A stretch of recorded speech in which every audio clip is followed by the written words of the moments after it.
ဖေးစင်းပါမယ်မီးကိုကြောင်ပါမယ်ရေချိုးကန်ပါမယ်အင်တာပူရိုင်းနဲ့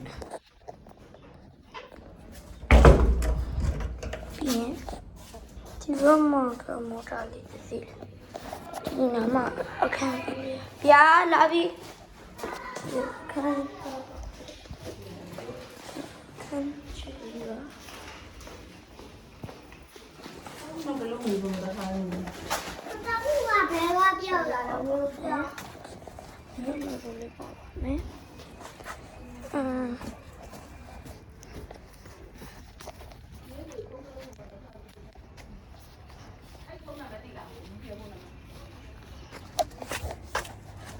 စီကတော့3950ပါညှိနှိုင်းပြီးရောင်းပေးပါမယ်